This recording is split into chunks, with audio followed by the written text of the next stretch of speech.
p.m. Eastern Time. Let's go, Dorothy. Talk to us. Thank you. This is the first time I've joined, and it's so sad that somebody would act judge or jury to kill somebody. Like, just walk away. You don't have to go to that extent.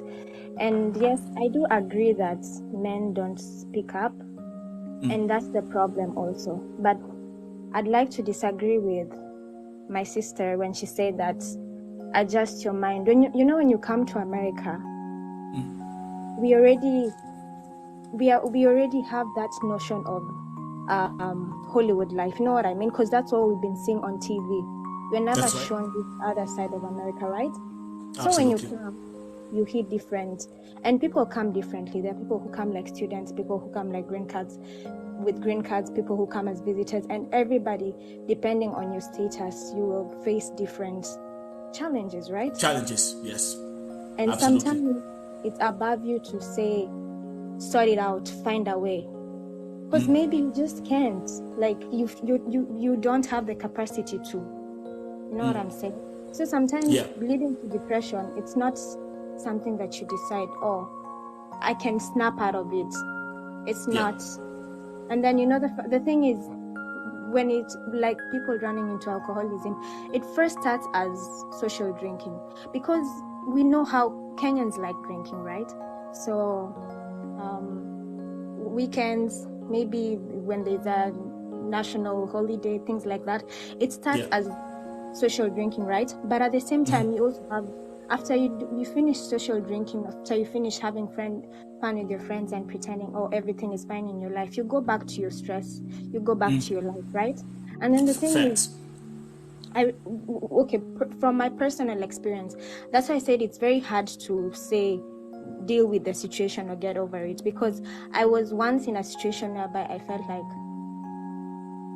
felt lost because I was depressed. I didn't have nobody to. And then the thing is, I was I was more open, or I was more bubbly and chatty when I was back home. But when I came here, when you try to be that person, people shun you, especially people from church.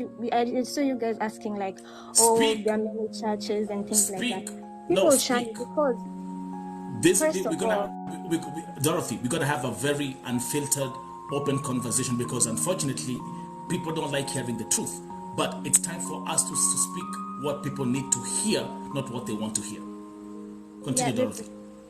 So like I was saying, people from church, like there's a way you can be yourself, but people from church don't want you to be yourself. So when you be yourself, then they start saying, oh, you're being too much, you're not acting ladylike, oh, women are not supposed to do this. And I realized back home, until I came here, and when I used to interact with guys or people back home, nobody ever told me like, oh, a lady is not supposed to do this, a lady is not supposed to do this. But when I came here, people were just throwing that opinion like, hey. And I'm like, why are you guys so aware or conscious of how a woman is supposed to be? But back home, it's like nobody really cares about how a woman is supposed to be. And that's what I'm saying. And that leads to my point of men having to get to this point. Like you say, they don't speak up, but at the same time, even though they speak up to other men who are narcissists like them, because I feel like she said, when you come to America, you're supposed to adjust your attitude, right? They expect you to act like a woman back in Kenya, but we are in America. Things are different. The economy is different. We both gotta work, right? Forgetting back home, most of the women are kind of have to be treated like housewives. You know what I mean? But they don't really get that pressure because back home we have the luxury of having house helps, right? But you come to America, you don't have house helps. So the lady ends up doing everything without help. And then the man just wants to come home and sit up and say like, oh, where's my food? Where's this? Where's that? Forgetting that we were both working. We were both tired. But why is it just, but I'm not saying that women we can also do our things, but men feel entitled that we have to, like, it's their, I don't know how to put it. Dorothy, there's something also I'm going to mention here.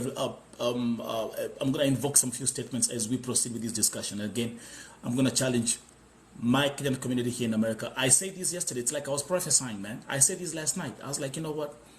I'm going to start addressing this topic because it seems like nobody wants to talk about it. It's going to be uncomfortable. People are going to start making noise. The churches are going to feel attacked, and they're going to feel like they're losing their followers or they're losing their money or whatever. But let's speak the truth.